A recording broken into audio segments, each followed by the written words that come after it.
Greetings, friends and enemies. I don't know if I have any enemies. I got called a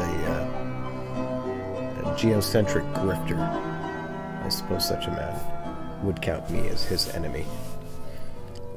That was even before I had actually fully had my geocentric conversion, which was only, after all the work I've done, the full conversion only happened really just a few weeks ago. I mean, I was open to the idea, or sometimes we talk about, and kind of as if geocentrism, it doesn't really matter. I think this is almost a direct quote from me in the current version of my book, which I'm rewriting.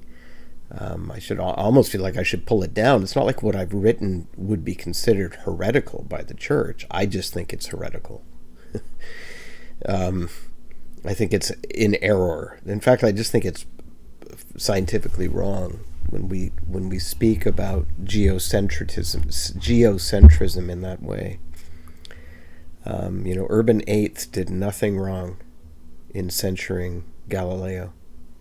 There's not a single observation that Galileo made that says that the Earth is not the center of the cosmos, or that the sun is the center of the solar system, and that something else is happening somewhere else, and on and on. There's nothing about the measurements in the cosmos that attend to that. Certainly not in the solar system. And that's all he had. So that cosmology has grown out of the Copernican discovery and then the subsequent discoveries. I've covered this in some other work. But it has made it as though, okay, so the Earth orbits the sun, but the Earth is still the center of God's attention, so therefore it's geocentric. That was kind of my last grasp at the old cosmology, pretending that it's compatible with either the biblical story or that it has somehow been challenged by observations, and it just simply hasn't. In fact, there are certain observations that are made that indicate the Earth is the center focus, and they just sort of brush these off. That the way the stars are arranged, it's as if the Earth is the center of that. But then, again, like I say, they just kind of brush this off. Because they know, capital K, capital N, capital O, capital W, that the cosmos is this Big Bang thing, and that everything's random, and everything's collected by a physical process, a material process. And so I had denied all of that, but I still was like, well, there's something about the movement of bodies. Like, it seems to, the sun is bigger than the Earth, so it makes no sense. And by all accounts, it'd be very difficult to make a sun that's smaller than the Earth and make it work. Although I'm not sure if I've exhausted that question yet or not, but I've no issue with the sun being exceedingly more massive than the Earth, because there is no connection between them moving. One of them is not sort of the hub of the other one's movement from a material point of view. That the sun can move around the Earth at God's will without any issue. It doesn't matter that it's larger. It just simply does not matter, because the motion it's not a physical motion in the sense that it's being moved by a physical motive. It is being moved by a metaphysical motive. And we say, oh, well, how can you say that? Larger things take more energy to move than lighter things. Well, what about here? Bringing it back and away from the cosmos and bring ourselves back in. Last time we went to the sphere ahead of being on the Earth. This time we went to the big cosmos, and now we're trying to rein ourselves back in to just consider the sphere and Earth's intention. So this question is, how can larger things be moved than smaller things? The larger thing should be dominant over the smaller thing. But when we look at Earth's intention, like we did last time, brought back here into the Earth, all objects are moved at the same rate, no matter how far up they're dropped from, if this is Earth. Of course, an object the size of Earth would, of course, destroy Earth. But this is a conceptual, this is a heuristic device for conceiving what's happening under Earth intention. So we have force acting on, as we discovered last time, on each and every object, and it's almost as if it's within the object itself. It's because we don't see anything outside. So something possesses the object to move it along at the same speed as any object, regardless of its density or mass quantity, other than, notwithstanding the air getting in the way, and slowing down the smaller objects to the less massive objects. But that aside, you have this constant and consistent, and that's the beginning of the sorting, because once everything is in the middle, or once the thing is formed, it settles itself out. We can see once these objects, whatever they were made of, finally landed here, depending on how big they are, they would begin to spread out and even themselves around, not as smoothly as water, but if a great deal more stuff were collected. But I do want to make a correction with that. That's just describing what happens. I do not think that the Earth sat and waited as a point of desire for stuff to show up. I believe that the Earth was created the way that God says he created it, with both whatever certitude is in the first chapter of Genesis as well as whatever ambiguities are there. That's the truth. So I would just want to say that the Earth, in terms of its telos, in terms of its formal and material cause coming together, was all at once. If not instantaneously, within a very quick process. And so we have this development. Now, I had a whole bunch of videos not record sounds, so now I need to make sure that I don't assume that I've gone over material that I haven't gone over. And I do not think that I have yet introduced the causes here, which are the Aristotelian causes. A very blessed pagan was Aristotle, because he allowed himself to be open to observe and see whatever was there, rather than to impose his own will. So Aristotle is a discoverer. He didn't invent a system of categorizing cause. That's not what he did. What he did was discovered the nature of cause. We could almost call it divine cause rather than Aristotelian cause, but we have a habit of naming things after those that we honor for having done so, for having made the discovery. And discoveries are always better than inventions, because when we discover something, we're discovering the divine causes. We're discovering the divine telos. And so we see here that just as with the cosmos, I make that broad assumption that the sun is more massive than the earth, and yet it's moving around the earth.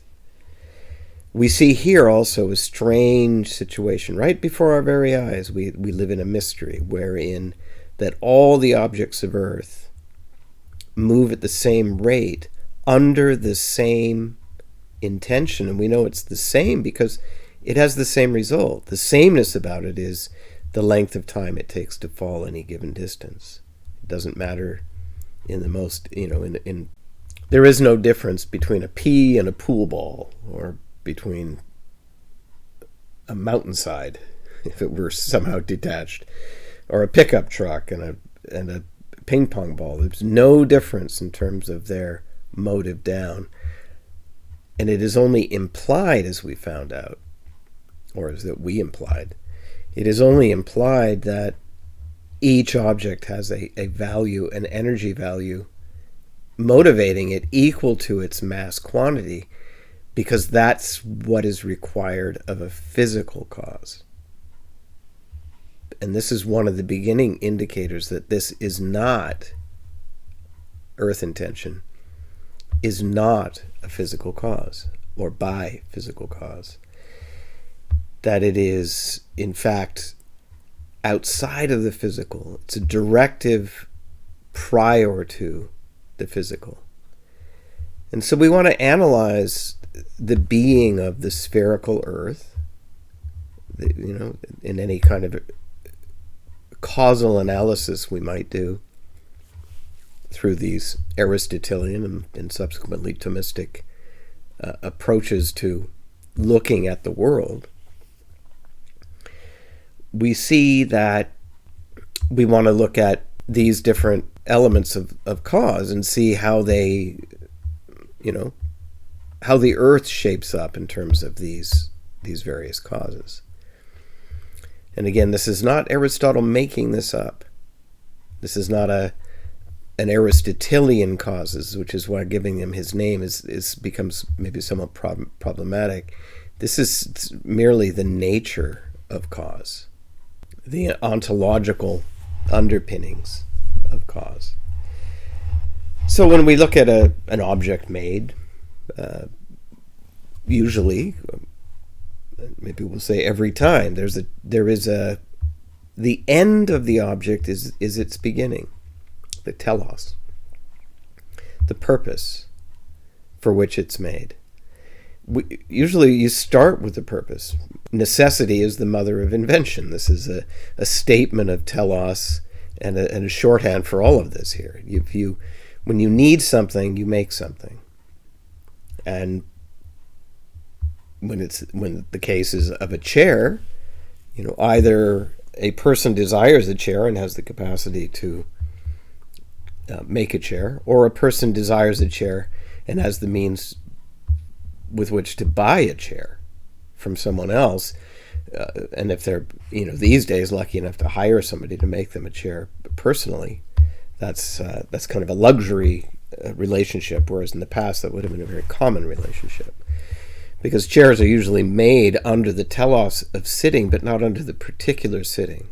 They're made for any sitter who might want to buy them from the factory-made chair.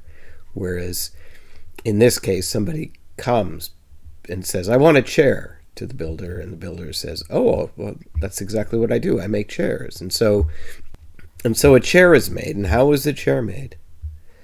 Well, there has to be some kind of plan made for the chair. Now, either the chair maker just makes whatever chairs he makes. He has a style of chair, or he has a kind of chair that he thinks people might like. A certain fashion for a certain kind of chairs come in, maybe. And so he wants to make those chairs and get... So now there's another kind of purpose. The selling of the chair within the human realm is always part of the telos, in a way, in a market. Not always, sorry, because sometimes you might make it yourself. But as soon as there's an exchange, a difference between the user of the object and the maker of the object, you have another telos, another purpose. But it's not really the purpose of the chair. It's actually somewhat accidental to that. I won't get too deep into extracting that, but so you can spend some time contemplating why that's different for those who like such flights of fancy.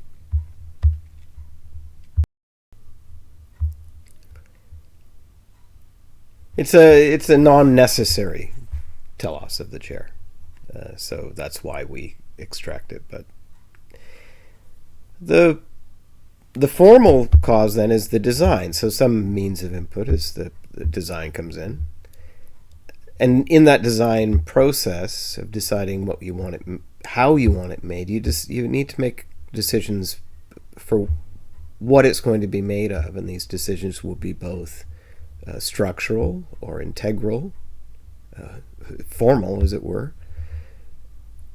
or in terms of the structural form, I should say. So again, it's structural or aesthetic. So there will be two: structural, functional, shall we say, and aesthetic. So how does it work? Is it comfortable? Well, that's a kind of aesthetics, but less so with the chair. Is it pleasing? Does it have a pleasant form? And all of these things will be determined, or will determine what materials are chosen to make any given chair. And then the materials will determine the efficient cause, or the which includes the technical cause as well, the tools by which it is made, the means. So it's both the skill and the means linked together. And these are sometimes, again, in our modern culture, separated. Like with the simple village chairmaker, you would usually, or a chairmaker for the royal family, say he would get a telos would be given him. He would then come up with a form of the chair, maybe bring certain designs forward, and they would decide which ones they liked, or maybe he was just trusted and just made the chairs. And then maybe the material was determined. I want an oak chair, said the king, and so then an oak chair would be made. Or the wood needed to be selected based on the type of chair, where it's going to be for durability and such. And then the efficient cause. Now, sometimes, though, the efficient cause, the workman and his means, he may either be very good at working with certain materials, or be, maybe you want to say, he's limited in how he can work with materials, and that's going to then affect back up the chain. We're going to end up with, I can only work in brass and oak, say. So, and I don't do upholstery. Oh, so now a second person needs to be brought in. So now this is going to be determining, now we have another designer involved, or at least more input into the formal cause, to meet the end of the chair, which is to create a comfortable sitting chair that is pleasing to the eye for the king. And there we are. So we see how these things can kind of interrelate and cause each other back and forth through time. Or I want a particular kind of chair. Oh, I can't make that kind of chair. Oh, hunts around for a few days for somebody else that can make the chair, finds out there's nobody locally who can do it. Okay, so what kind of chair can you make? So now give me the limit of your material inputs and even your formal capabilities, and then we'll adjust a certain aspect of the telos, the desire for the chair, in a more detailed way. But we're still going to end up with 3 or 4 legs and a back. It's going to be 4 legs if it's a proper chair. 4 legs and a back as the underlying form, and meeting the needs of the underlying basic telos, which is something comfortable to sit in. And so we see in this human creation, a lot of people, you can see nowadays they don't really go for this. We're not really supposed to be in on this telos thing. It's it speaks too much of God. Basically, it speaks of purpose, and God being the author of all purpose. They want to live rather in a random world, because they don't want to live under the authority of God, or don't see how they can. And that is that's the burden of the contemporary secularist. But we don't need to live in that kind of world. We can really just live in our own Christian world and worldview. We no longer need to live as believers within an atheist cosmology. And that's what we have been doing. But if we look at this earth intention through just careful observation of what it's doing, it doesn't speak to anything other than being a created order, a created object. That the motives in its being require metaphysical, formal, intentional. Look at the form of it. I mean, we generally, there are some that occur in nature, but generally speaking, these things are, but those we stand as being created. Conglomerate spheres, such as this, wide variety of objects held together in this form. Such objects require a formal cause, which is an agent of cause. And we see that in the creation of, if we analyze this earth now, according to these divine causes, the ones discovered by Aristotle, we say, okay, so what's the telos? What was the purpose of it? Well, we have to not just say that the earth is the purpose as a habitat for a variety of living things, kind of like a green view of it, and then man just becomes a special case, a privileged animal amongst them. No, that's not our story. That is not the biblical story. And if we hold that view, it denigrates our faith, because we are not believing as the church always believed. And we've convinced ourselves, or been convinced in some way, of thinking, well, that would be nice, but we can't think like that anymore. There's no truth in that statement. As I said, Urban did nothing wrong. Urban VIII did nothing wrong in censuring Galileo. He was in error and was to be silenced because he spoke falsehood. Now, God allowed that falsehood to go and grow. It doesn't make it any less a falsehood.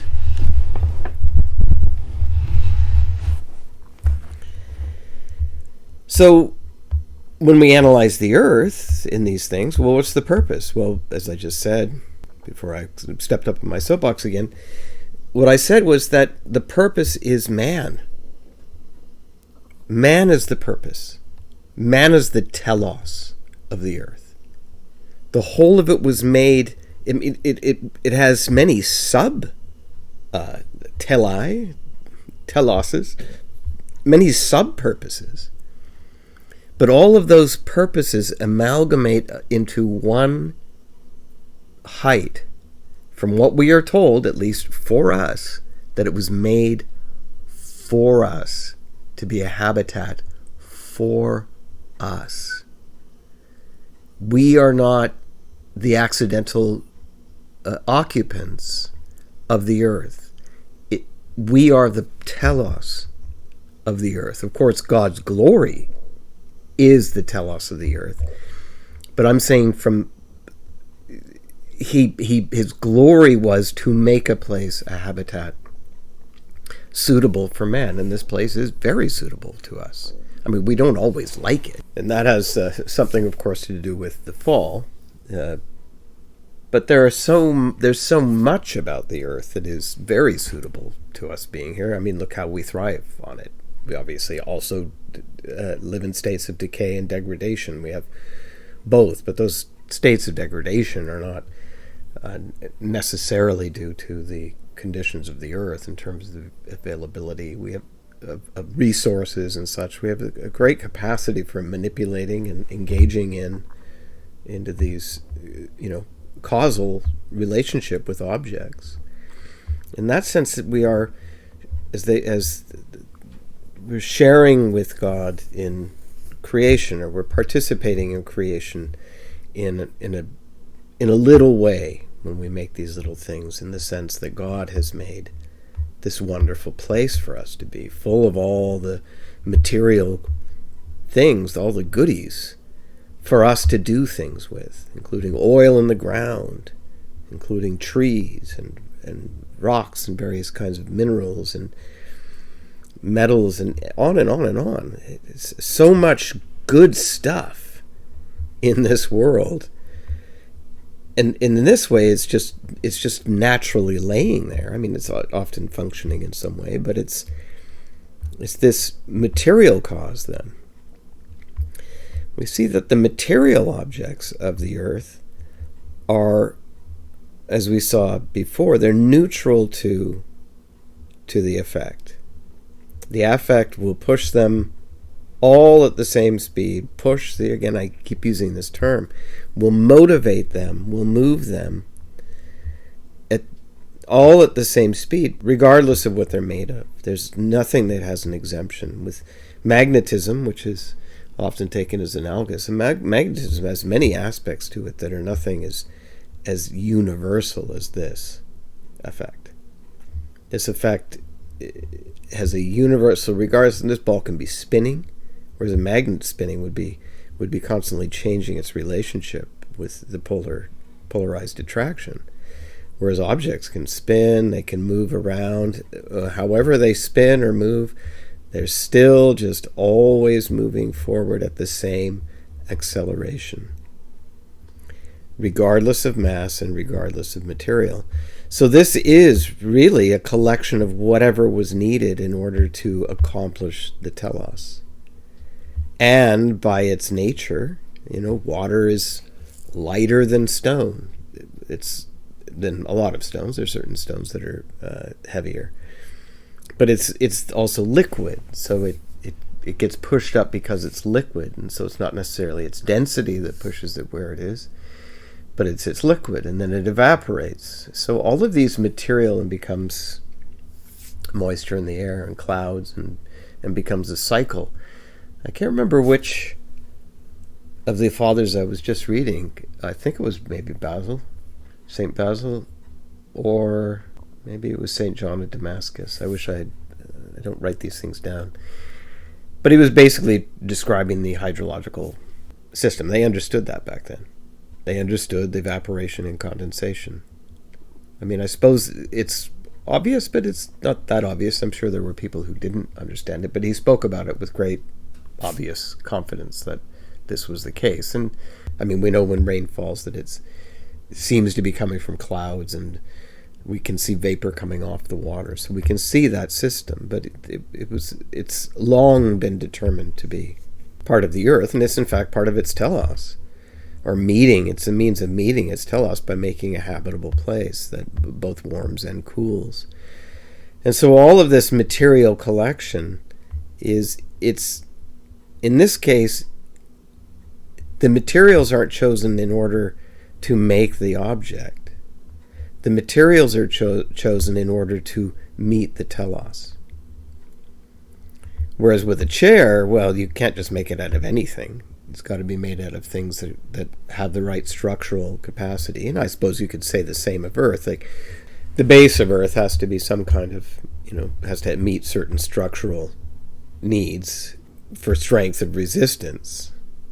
How far down this goes and what's going on in here. The speculations that have been made by the secular scientific people that it's somehow hot inside. I see no reason to doubt this. I mean, some people have said hell is at the center of the earth. But it's a structure, but the materials used were partly structural in need. It couldn't be made all out of something, say all water. Though if it were made out of all water, it would simply hold in place according to this principle. Would the water in the middle get hotter? Perhaps under friction. Maybe it would reach the point of boiling, which would mean it would be a constant cycling of water. Possibly. This is very speculative, but the intention is, just to illustrate that the intention is indifferent. The intention is indifferent to the stuff. It'll move all stuff. And then the stuff then sorts, and that's part of the formal cause is also the material. What sort of materials did God make? Well, he made the kind of materials, I'm not saying there couldn't be other materials in other parts of the universe or the cosmos, but they would be in the same way for some purpose. And on Earth we see the purpose is for the telos, is for man. Partly to give glory to God, just in the multiplicity of his creation. But that's just, again, an expression of his nature. Of course, when he creates, it will be awe-inspiring. It will be too magnificent to comprehend fully. God gives glory always whenever he acts, not in a chauvinistic way or in order to draw attention. But it just simply gives him glory. He is always engaged in expressions of glory because he is perfect. And we see in the nature and the perfection of the globe, of the earth. He didn't make a square. He could have made a square, but a square wouldn't have met the needs would not have suited the telos the same. The telos of the sphere being able to receive the sun as the sun passes around it, and the moon as the moon passes around it. So we have this telos is determining the material cause as much, if not in a sense more, than the formal cause, other than we need something really hard at the bottom of this, however far down it goes. We have no absolute idea, I should say, of where the limit is of what is inside the earth and what is it made of. But that it's a sphere, the perfection of this object indicates a craftsman, as it were, indicates a rational creative will behind the making of the organization of these materials into this perfect form. I know it's said to not be absolutely perfect. That's not what I'm talking about. The fact that it's any kind of ball, round ball, is indicative of a conscious, efficient cause, a conscious, formal cause, a conscious telos, and, in fact, conscious material. As I said before, looking at the periodic table, without getting into any detail in it, it's like a database for being. It's perfect in its expression, in its rational understanding. The less literal it is, the more it suits the basic intentional metaphysics that I'm presenting, which is, like I say, it's not like this is all brand new. It's a way to understand it that's being put in a maybe in a fresh way. In many ways, I think I have made some discoveries that are unique, but also much of it is a restatement of what went before the scientific revolution in terms of understanding of these things. And not all of the scientific revolution was in error either. There was a lot of things that were discovered that were true, but much of the basic underlying principles quite to the contrary, very fallacious.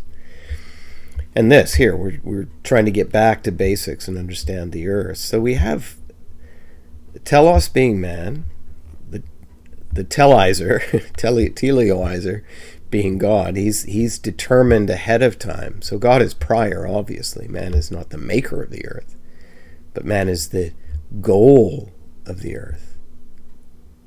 So the form of the earth is its shape. And how is that achieved? Well, it's achieved through these materials that are collected, which are indifferent to the formal cause, or I should say to the efficient cause, because the will of action upon objects, the earth's intention in its active consideration, is a single action that is only a spherical earth could be formed by God because of these relationships. And I have not made the full case for that yet, but we'll make it in time, bit by bit. So this little heuristic device here is quite informative to us about the nature of the intention. We see in this case that we understand. I'm not saying here necessarily that this is, the earth and these objects are coming towards it. This is abstracted, that this is the telos, or at least not spatially. These are incommensurate. But this is the goal. The telos is this habitable form. And the objects move towards it in this way, and of it are also intending in this way, constantly all intending, as if of their own accord. There's nothing about objects that indicates they are either being pushed or pulled. They seem to be self-motivated, but every single one self-motivated in the exact same way.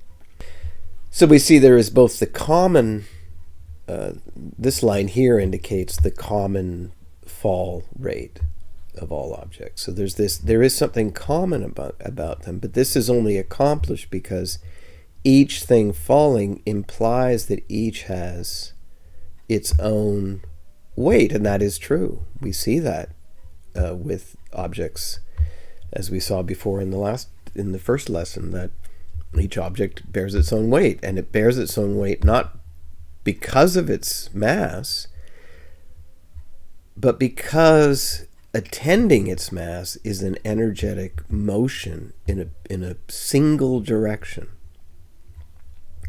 that causes it to put pressure upon things, for it to weigh something, and also when it's free to fall and to possess that momentum, which we'll get into more in the next video when we do actually get to the math. I wanted to do one more video in which we looked at these things very abstractly, and at the end of the first lesson, I mean, this stuff is becoming more and more clear to me all the time. How to express it is becoming maybe too convoluted.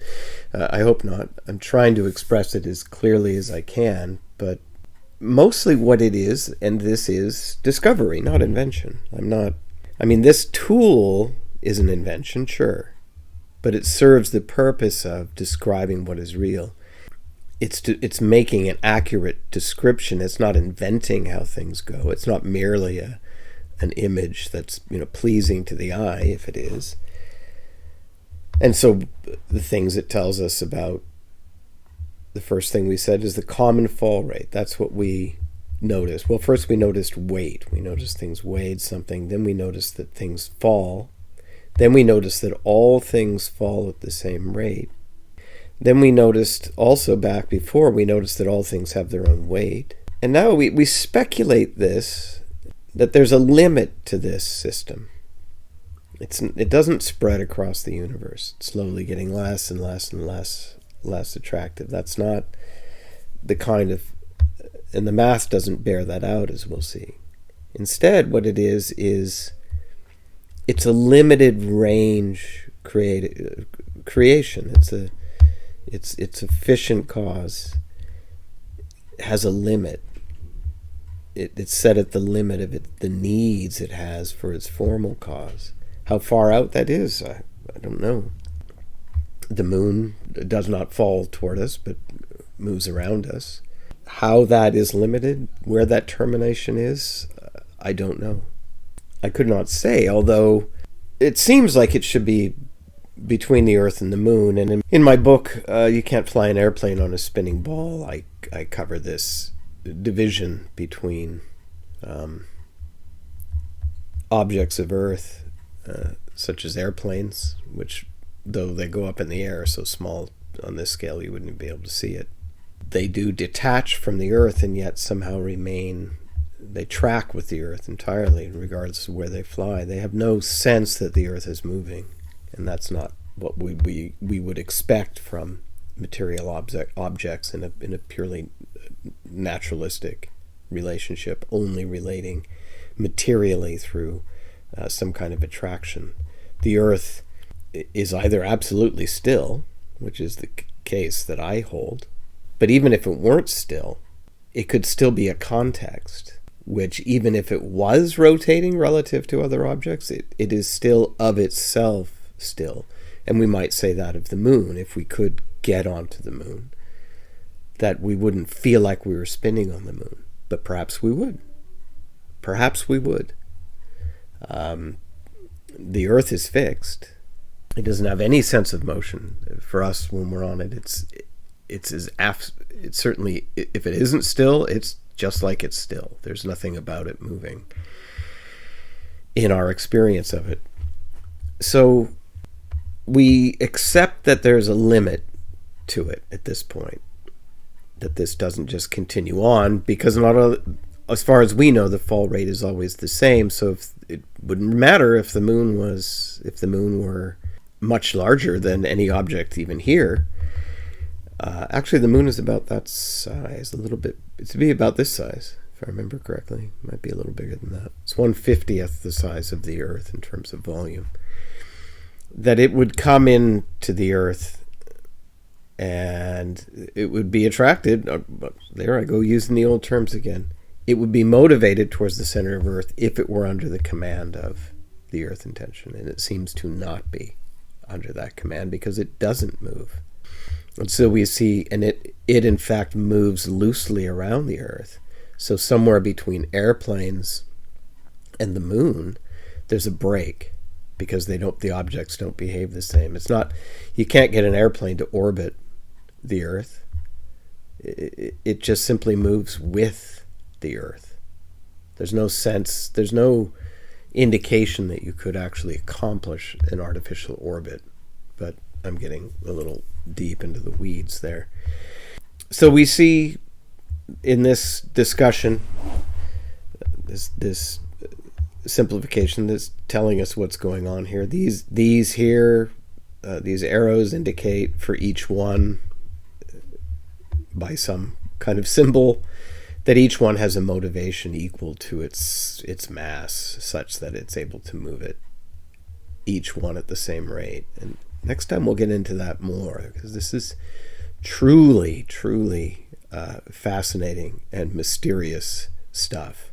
When you're trying to understand this motion of all objects of any mass moving at the same rate, we see that the force that is moving, the intention that is moving things, can move anything it wants, anywhere it wants, in order to accomplish the telos it wants. So if God is able to move different objects at the same rate, with an implied notion from a physical point of view that there would have to be greater and less forces based on the mass quantity, that means God can also move a sun that is larger than the Earth around the Earth. It's not about the effort of moving physical objects. It's just about that object there is moving. What size is it? Oh, well, that's how big it is. Well, that's big, but it's still doing the moving. I mean, we understand in the secular scientific understanding, the sun moves too, because that is just one of a multiplicity of randomly moving and randomly coalesced. That there is no telos to any of it. There's accidental telos only. There's no prior telos. There's no formal cause in terms of conception, intelligence, and there's no willful desire in terms of acting upon the material. And there's certainly no intelligence behind the material things, even though, as I said about the periodic table, just sit and look at it. Just look at it and see whether or not you haven't found, a cheat sheet from the mind of God, a statement of perfection in being, that all things exist according to the same principles, such that they can interact with each other or be kept from interacting from each other according to need. It is unbelievably both complex, but always leading back to simplicity. And that's the point we made the last time. Always leading us back to simplicity, because the divine intender is, as since the time of the early church fathers, has been described as absolutely simple, not compound. Now, he expresses his will, his creative will, through this process of causing, and this is the divine. These are the divine causes. that he has a point in mind, an intention. This intention deliberately bears in it telos, also efficiency, because it's an intention, also formal, to act upon the material, which itself is a subset of a myriad of intentions in being, as we see from the periodic table.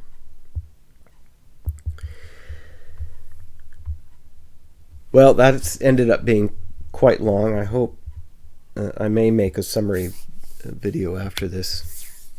But I wanted to just make one last go at explaining this stuff very abstractly before we get into formula, because we will need to do that. But the formula, we also want to understand about mathematics, is that they will never be causal. As you understand here, there's no mathematical cause to anything. I mean, maths will be used. Even in the telos, I want one chair. I want 20 chairs to be indistinguishable. That's the kind of king's demand. And then, oh no, well, let's make it easy. If we're going to have to do that, let's make a simple chair. And not a lot of carving in it. So we see how the earth conforms to these causes without, in a seamless way. I mean, there are basically two elements. There's matter, and then there's the secondary, which is the primary source, the material source.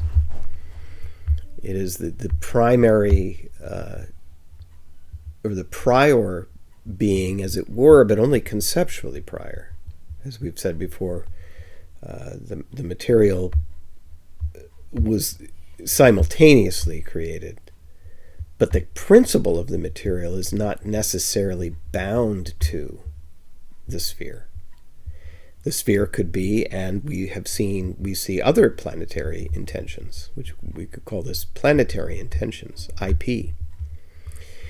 And that would be the moon has a planetary. Mars seems to be created according to the same principle. The sun is a ball. We also assume held together by some kind of intention. And that, again, it's limited. Although objects orbit the sun, and we'll get into this more later, that by insisting on geocentrism, we're not saying that the planets don't orbit the sun. That is, in fact, that is the model that Tycho Brahe used, and also the vision of Hildegard von Bingen. She had a vision of the sun orbiting the earth and the planets orbiting the sun, such that the sun is pulling the planets around the earth in its train. And this was way before Copernicus. So the mystical vision within the church was prior to the scientific discovery. So that's something to keep in mind. So the material objects are the prior creation, conceptually prior, because they're going to be what's needed in order to accomplish the form, which is acted upon. The objects are acted upon to accomplish the form, to create the forms, I should say, or to form the object. In this case, it's so simple and abstract, the formation, that it's one creative act accomplishing a multiplicity of sorting, and it's just mind-boggling to think about all of the things that are accomplished by this single creative and monopolar act, creating the surface of the earth and how we, the substrate, and then the surface of the earth, and how we are able to act and move around upon it. So much of that telos is met through just a single act, or not so much of it, so much telos, so many telai, subtelai, are met all under this single formal action, which is what the efficient cause is, on the chosen cornucopia of material being for man to have in his habitat on Earth. It's quite, it's divinely elegant. And it's seamless. And it's all of a piece. There's nothing extraneous or messy about it. It's all perfectly comprehensible.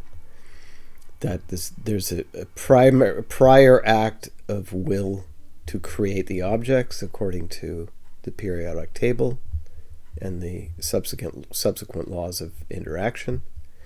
And then these things are all collected together according to this other principle, this other will, this other intention. So there's a material intention or cause, and then there's the formal cause or intention or earth intention that holds the globe into its form for its purpose, for man to give glory to God. Thank you very much for listening through to the end. We'll get a little bit more detailed, as I said, next time. I think this was a worthwhile digression, though typical of me rambling these things out rather than formally writing them out. But they're helping me such that at some point I will do a more formal presentation. I mean, I have the presentation in my books, but anyway. For now, Teleologic Jones, out.